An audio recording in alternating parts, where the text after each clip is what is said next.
मैं अपने उन इंडियन फ्रेंड्स से थोड़ी बात करना चाहूँगा पाकिस्तान और इंडिया के हवाले से। एक आम आदमी जिसका पंजाब के अलावा इंडिया के किसी दूसरी स्टेट से ताल्लुक़ है, वो वहाँ का रहने वाला है कि पाकिस्तान और इंडिया दो अलग अलग देश हैं जो किसी ज़माने में पहले इकट्ठे थे। फिर 1947 में इनका बंटवारा हुआ और एक पाकिस्तान इसमें से अलहदा हो गया। मैं एक पंजाबी हूँ और बंटवारा जो है वो पाकिस्तान या इंडिया का नहीं हुआ था। बंटवारा जितनी भी स्टेट्स थी उनमें सिर्फ एक स्टेट का बंटवारा हुआ था, वो था पंजाब। ना उत्तर प्रदेश का बंटवारा हुआ, ना आंध्र प्रदेश का, ना मध्य प्रदेश का, ना उड़ीसा का, किसी का भी बंटवारा नहीं हुआ था। किसी को भी टुकड़ों में काटा नहीं गया था और किसी के भी बुखिए नहीं उड़ाए गए थे। बर्बादी हुई तो मेरे स्टेट की हुई। तो मैं आपको बताता हूँ कि इंडिया की इस वक्त जो क्रिकेट टीम है उसमें भी कई ऐसे खिलाड़ी हैं जिनके बड़े बूढ़े जो थे उनका ताल्लुक पाकिस्तान के पंजाब से था। इंडिया के एक फार्मर फास्ट बॉलर थे कपिल देव, और क्रिकेट में कोई भी बंदा उनके नाम से ना वाकिफ़ नहीं है, हर कोई उनको जानता है। वो चाहे क्रिकेट फ़ैन हो, किसी भी कंट्री से उसका ताल्लुक हो, वो चाहे गोरा हो चाहे काला हो। तो कपिल देव एक ज़माने में टेस्ट क्रिकेट में सबसे ज़्यादा विकेटें लेने वाले बॉलर भी थे। कपिल देव के जो बड़े बूढ़े थे वो पाकिस्तान पंजाब के ज़िला ओकाड़ा, और गाँव था इनका शाह यक्का, ये तहसील दीपालपुर में पड़ता है। तो वहाँ उनका जन्म हुआ था और पिता थे उनकी शादी भी इसी गाँव में हुई थी, शाह यक्का में। जन्म 6 जनवरी 1959 में इंडिया में हुआ।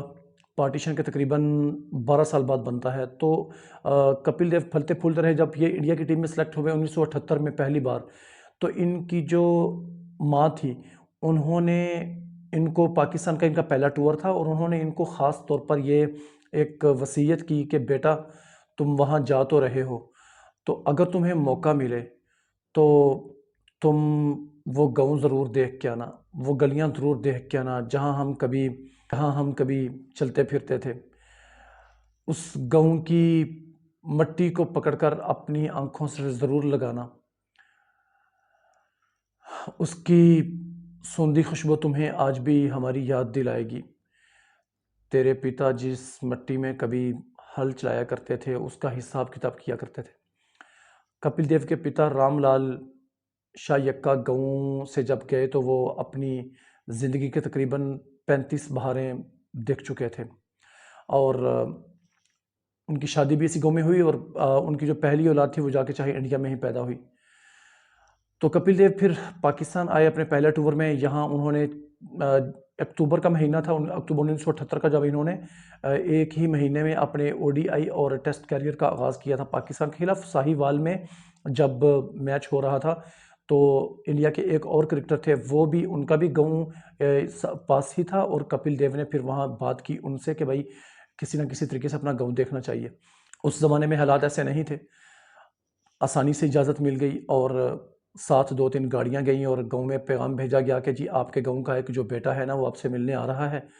तो गाँव के बड़े बूढ़े जो हैं उनको जब पता चला कि ऐसे ऐसे कोई बच्चा आ रहा है तो वो बड़े खुश हुए। अभी वो पैगाम देने वाला पैगाम दे के वहाँ से पलटा नहीं था कि उसी समय कपिल देव काफ़िले के साथ वहाँ पहुँच गए। तो कपिल देव जब गाँव में गए तो कपिल देव ने सबसे पहले गाँव की मिट्टी को उठाकर अपनी आँखों से लगाया। तो वो बात करते हुए बाद में बतलाते हैं कि मुझे उस वक़्त ऐसा लगा जैसे मैं अपने बाप के सीने से मिल रहा हूँ, गले मिल रहा हूँ उनके। फिर उन्होंने गाँव में ये बात की कि कुछ ऐसे बड़े बूढ़े हैं जिन्होंने मेरे बाप के साथ वक़्त गुज़ारा हो, जो मेरे बाप के साथ थोड़ा बहुत खेला कूदा करते थे। तो गाँव के उस वक़्त, क्योंकि ये पार्टीशन से तकरीबन 30 साल बाद की बात है, तो उस वक़्त ऐसे बूढ़े गाँव में कई मौजूद थे जो कपिल देव के वालिद को जानते थे।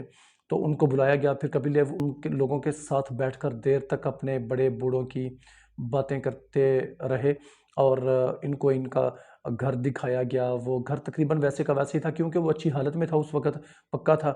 तो उनको वो दिखाया गया और कपिल देव उनके कमरों में थोड़ा अंदर गए और याद करते रहे अपने माँ-बाप को उस वक़्त। और कुछ 2-3 ऐसे बूढ़े थे जो कपिल देव के बाप के जिगरी यार थे, रामलाल के। तो उन्होंने कपिल देव के साथ उनका भी बहुत अच्छा वक़्त गुज़रा और गाँव को के उस अंदर उस दिन ऐसे लग रहा था जैसे कोई ईद का समा हो। और कुछ ऐसी औरतें भी थी जो शादीशुदा ज़िंदगी में बाहर से ब्याह कर इस गाँव में आई थी और वो कपिल देव की वालिदा को बहुत अच्छे तरीके से जानती थीं। तो कपिल देव गाँव में तकरीबन 2 घंटे का उन्होंने समय बिताया और ढेर सारी यादें लेकर और गाँव की मिट्टी साथ लेकर फिर वो उस गाँव से चलते बने।